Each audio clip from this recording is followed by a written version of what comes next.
우리 하나님 말씀 사무엘하 16장 5절부터 14절까지 제가 봉독해서 올리겠습니다. 사무엘하 16장 5절부터 14절입니다. 다윗 왕이 바후림에 이름에 거기서 사울의 친족 한 사람이 나오니 게라의 아들이요 이름은 시므이라. 그가 나오면서 계속하여 저주하고 또 다윗과 다윗 왕의 모든 신하들을 향하여 돌을 던지니 그때의 모든 백성과 용사들은 다 왕의 좌우에 있었더라. 시므이가 저주하는 가운데 이와 같이 말하니라. 피를 흘린 자여 사악한 자여 가거라 가거라. 사울의 족속의 모든 피를 여호와께서 네게로 돌리셨도다. 그를 이어서 네가 왕이 되었으나 여호와께서 나라를 네 아들 압살롬의 손에 넘기셨도다. 보라, 너는 피를 흘린 자이므로 화를 자초하였느니라 하는지라. 스루야의 아들 아비새가 왕께 여짜오되 이 죽은 개가 어찌 내 주 왕을 저주하리까? 청하건대 내가 건너가서 그의 머리를 베게 하소서 하니 왕이 이르되 스루야의 아들들아 내가 너희와 무슨 상관이 있느냐? 그가 저주하는 것은 여호와께서 그에게 다윗을 저주하라 하심이니 네가 어찌 그리하였느냐 할 자가 누구겠느냐 하고 또 다윗이 아비새와 모든 신하들에게 이르되 내 몸에서 난 아들도 내 생명을 해하려 하거든 하물며 이 베냐민 사람이냐 여호와께서 그에게 명령하신 것이니 그가 저주하게 버려두라. 혹시 여호와께서 나의 원통함을 감찰하시리. 오늘 그 저주 때문에 여호와께서 선으로 내게 갚아 주시리라 하고 다윗과 그의 추종자들이 길을 갈 때에 시므이는 산비탈로 따라가면서 저주하고 그를 향하여 돌을 던지며 먼지를 날리더라. 왕과 그와 함께 있는 백성들이 다 피곤하여 한 곳에 이르러 거기서 쉬니라. 아멘. 네, 오늘 아침에는 저주와 모욕에 대한 다윗의 대처법, 저주를 하고 모욕하는 사람에 대해서 다윗이 어떻게 대처했는가에 대해서 우리 같이 은혜를 나누겠습니다. 우리는 사람인지라 이 지금 방금 읽은 내용처럼 저주하고 모욕하고 나를 아주 그냥 무시하는 힘들게 하는 사람 때문에 참 힘들어하는 경우가 많았죠. 또 지금 그런 상황에 처해 있을 수도 있습니다. 어떤 사람들은 이 모욕과 저주 또 때로는 그 무고라고 하죠. 그것 때문에 자살을 하기도 하고 또 너무 힘들어서 혼자 막 끙끙 앓다가 때로는 암이 걸리기도 하고 또 밤잠을 못 자고 아주 그냥 우울증에 걸리기도 하고 참 사람이 강할 때는 되게 강한 것 같은데 이런 저주와 모욕을 계속 당하다 보면은 하나님이 기뻐하라, 감사하라, 찬양하라 하는 말씀은 실천이 잘 안 됩니다. 잘 안 돼. 그런데 하나님은 우리에게 계속 그런 저주와 모욕과 비방거리를 당하는 현실을 우리에게도 주십니다. 다윗에게만 주는 건 아니고. 그럴 때 우리가 어떻게 처세를 해야 되느냐? 하나님의 요구와 뜻이 무엇인가를 오늘 찾아보겠습니다. 먼저 우리는 이런 이 말씀을 앞두고 우리가 반드시 우리의 정체성을 다시 확립할 필요가 있습니다. 우리는 하나님의 자녀들입니다. 하나님 앞에 선택받은 자들이요. 또 예수 그리스도를 통해서 우리는 하나님과 원수되었던 자들, 죄인들이었는데 모든 죄를 사함받고 하나님과 화목이 되어서 다시 이제 새로운 피조물이 된 자들이요. 아까 찬송도 불렀습니다. 하나님이 우리의 기업과 아버지가 되셨어요. 그래서 우리는 하나님의 기업이기 때문에 하나님이 우리를 항상 돌보시고 항상 책임지십니다. 그리고 항상 하나님이 인도하세요. 모든 현실은 하나님이 만들어 주셨고 인도하고 계시고 앞으로도 만들어 갈 것입니다. 그래서 한국에 목사님 아들이던 그 주영훈이라는 가수 겸 아주 똑똑한 사람이 이 사람이 어, 딸을 셋을 가졌는데 주변 사람들이 아들을 어떻게 키우려고 하느냐 하니까 이 사람은 아무런 대책이 없다는 거예요. 우리는 그 목표가 없습니다. 왜냐? 하나님이 우리 아이를 낳게 하셨고 하나님의 아들 된 이 딸들을 세 명을 다 하나님이 알아서 책임지고 이끌어 가실 것에 대한 믿음을 가지기 때문에 자기들은 아무런 양육의 대책이 없다는 거예요. 부모로서 할 일만 할 뿐이라는 거예요. 목표가 없다는 거예요. 참 믿음의 말을 하더라고요. 우리도 이걸 먼저 알아요. 이걸 알아야 이제 다윗이 오늘은 세 번에 걸쳐서 참 모욕을 당하고 참 힘든 일을 당합니다. 안 읽었습니다만 1절부터 4절까지는 이 무비보셋의 종 시바가 와가지고 이제 피난길에 오른 다윗에게 1절을 보면은 그렇게 말씀을 합니다. 다윗이 마루턱을 조금 지나니 무비보셋의 종 시바가 안장 지은 두 나귀의 떡 200개와 금포도 100송이와 여름 과일 100개와 포도주 한 가죽 부대를 싣고 다윗을 만난지라. 참 많은 음식도 가지고 왔어요. 많은 음식을 가져와가지고 다윗을 맞이하는데 이 요런 처시를 하는 이유가 뭐냐? 다윗을 위하는 것처럼 하면서 지금 다윗이 도피할 때에 이런 그 음식을 갖다 주니까 얼마나 한편으로는 고맙겠어요. 지금 마음도 괴롭고 힘든데 같이 움직이는 사람들에게 이 양식을 공급하는 게 쉽지 않은 상황에서 이 시바가 딱 가지고 와서 대접을 할 때 얼마나 고마워요. 그래서 이 다윗이 묻습니다. 왕이 이르되 내 주인의 아들이 어디 있느냐 하니 주인은 이제 머비보셋이죠. 시바가 왕께 아뢰되 예루살렘에 있는데 그가 말하기를 이스라엘 족속이 오늘 내 아버지의 나라를 내게 돌리리라 하나이다 하는지라.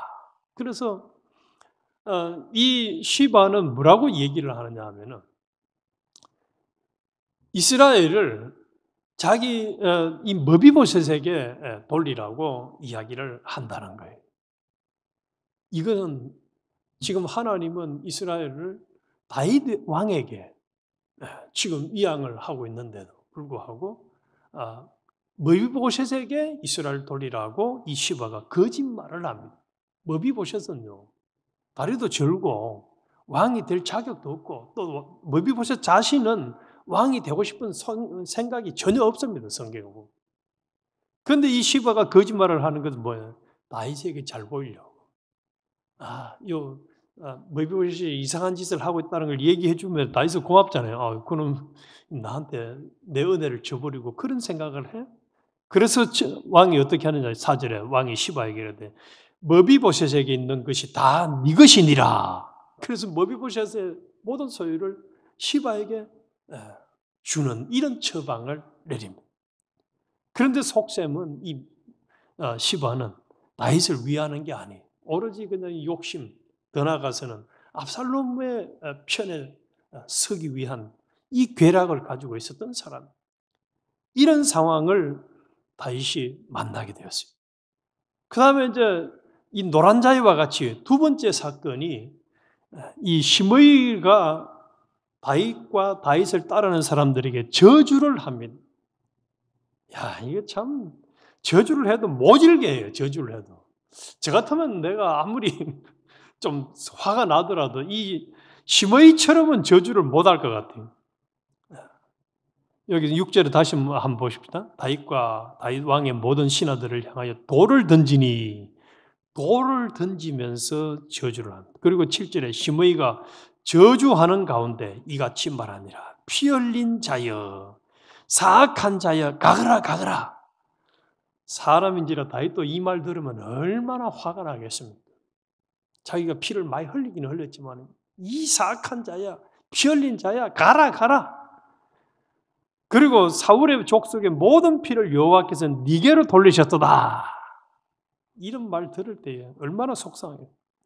그리고 8절 중반절 위에 네 아들 압살롬의 손에 넘기셨다. 보라 너는 피를 흘린 잘못으로 화를 좌초하였느니라 하는지라.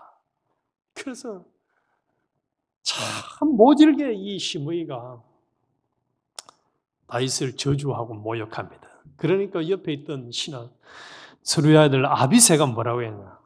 왕이여, 저런 죽은 개 같은 저 인간을 그냥 두면 안 됩니다. 목을 베서 없애버립시다. 라고 제안을 합니다. 그래서 그의 머리를 베게 하소서. 신하로서는 당연히 참 충성된 말 아닙니까? 그러면은 보통 사람들 같으면은 야 맞네. 너 참 내 심정을 또 내 형편을 잘 이해를 해주는구나 하고 그래 해라 할 건데 그렇게 하지 않았어요. 자 10절이 오늘 우리 중요한 우리에게 주는 교훈입니다. 왕이 이르되 스루야의 아들아 내가 너희와 무슨 상관이 있냐. 그 저주하는 것은 시므이가 나한테 저주하는 것은 여호와께서 그에게 다윗을 저주하라 하심이니 여호와께서 시므이를 통해서 저주하라고 했다는 거예요.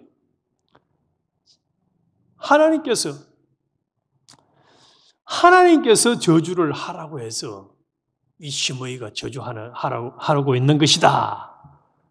또 11절에 다윗이 아비새와 모든 신하들에게 내 몸에서 난 아들도 압살롬 지금 우리가 알고 있듯 어제 우리 묵상한 대로 압살롬을 피해서 지금 도피하고 있단 말이에요. 자기 아들에게 이 아들을 뭐 처치를 하든지 할 수도 있는데 안 하고 자신이 피하는 길을 지금 가고 있는데 내 몸에서 난 아들도 내 생명을 헤아려 하거든 하물며 이 베냐민 사람이라 여호와께서 그에게 명령하신 것이니 그가 저주하게 버려두라. 2번이나 하나님께서 시므이가 나를 저주하라고 해서 하고 있는 것이다.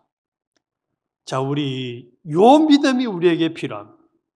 내 주변에 있는 누군가가 나를 힘들게 하고 모욕하고 저주하고 비방하고 무시하고 아주 힘들게 하면은 우리는 당장 화가 나죠. 성질이 나죠. 막 아주 그냥 내가 뭘 잘못했다고 당신이 뭔데 나한테 그렇게 하느냐 이렇게 우리는 하는데 다윗은 그 상황에서 뭐라고 얘기합니까?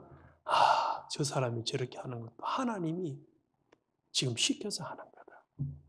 하나님이 하라고 해서 하는 것이다. 하나님이 하라고 해서. 하나님의 이용물에 불과한 것이지 결코 나를 해치는 일이 아니라는 이 상황은 예수님도 동일하게 말씀해요. 가룟 유다를 보고 다른 사람들이 제자들이 보면 가룟 유다를 어떻게 하고 싶습니까? 지금 팔아먹는 또 제대로 좀 생각이 든 사람에는 가룟 유다가 원수잖아요. 근데 네가 차라리 태어나지 않았으면 좋을 뻔했다 하고 불쌍히 이야기해요. 하나님이 가룟 유다 너를 태어나게 했고 하나님이 네가 은30에 나를 팔도록 했다라고 예수님은 하나님의 뜻을 하나님의 승리와 인도의 맥락을 정확하게 짚습니다.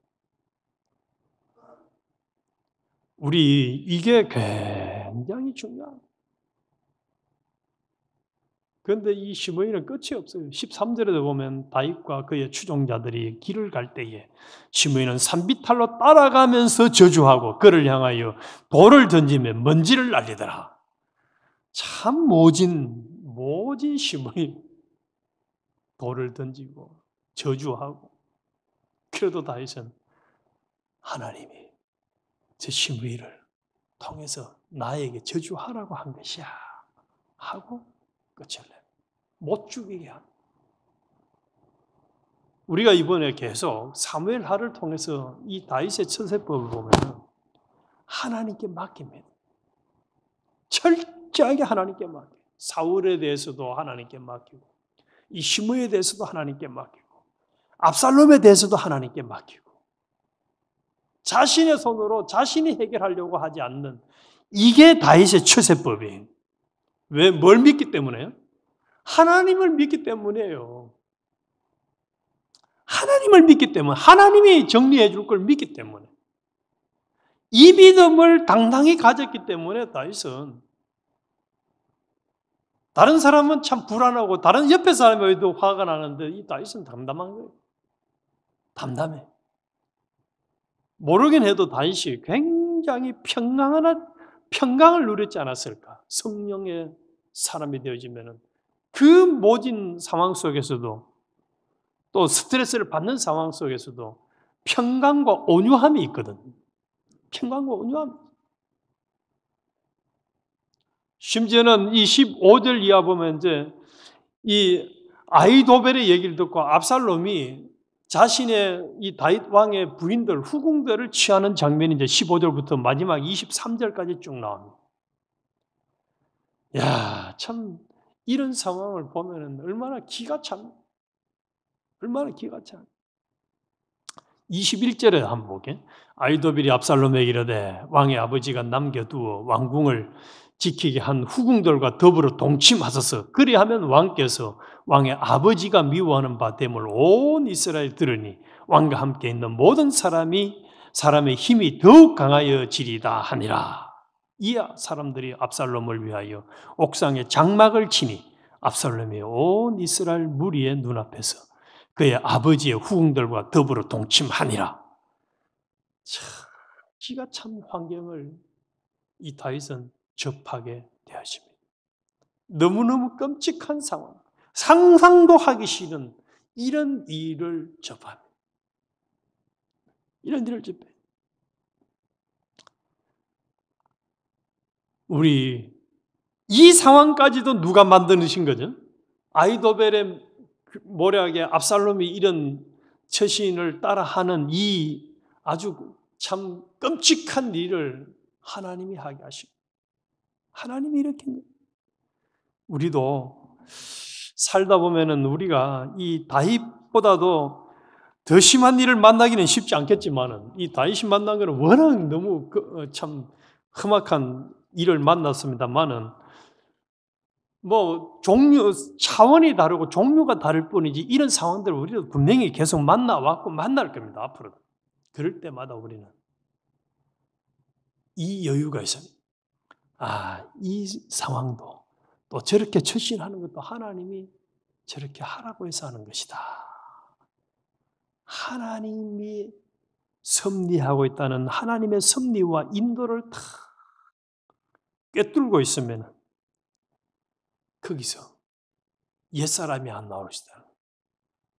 로마서에 분명히 하나님이 약속하는, 원수 갚는 것은 내게 있으니 내가 갚아주겠다. 네가 갚으려고 하지 말아라. 이 말씀을 묵상하고 있는데 역대하 32장을 읽으니까 아수르 왕 사네립이 유다 왕 히스기야 왕에게 찾아와서 또 사람들을 시켜가지고 히스기야 왕에게 뭐라고 얘기하느냐. 너가 히스기야 왕 말 믿지 마라. 내 사네립, 내 손에서 아무도 이긴 사람이 없다 하고, 히스기야는 하나님이 이스라엘을 구원을 해주겠다 하지만 그거 다 거짓말이다, 엉터리다라고 모함을 똑같이 합니다. 이 지금 시므이나 이 압살롬처럼 이런 처신한 이런 상황 속에서 그때 히스기야는 저놈이요, 하나님을 무시하고 저런 짓을 하네 하고 화를 내는 게 하나님께 기도합니다. 그러니까 하나님께서 사내립 그 모든 걸 싹 정리해 줘 버려요. 우리 앞으로 이 시간도 하나님이 우리를 너무너무 힘들게 하고 스트레스 받게 하고 괴롭게 하는 그런 상황을 만났을 때마다 뭘 기억하자고요?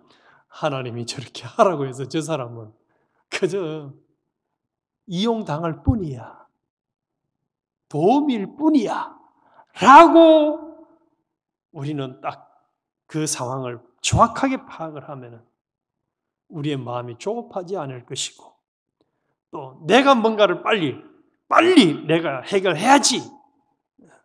아까 아비새처럼 말이죠. 내가 가서 저 목을 자르겠습니다 하는 이런 행동을 안 할 수가 있는 거지. 그리고 하나님이 나중에는 깨끗하게 교통 정리해 주시는 것을 경험해서 우리의 결론은 하나님이 하셨습니다. 하나님의 은혜입니다.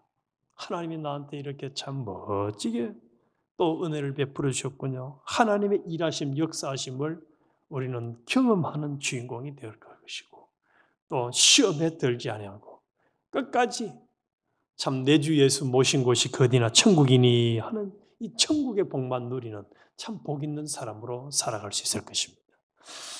하나님 아버지 그렇습니다. 다윗을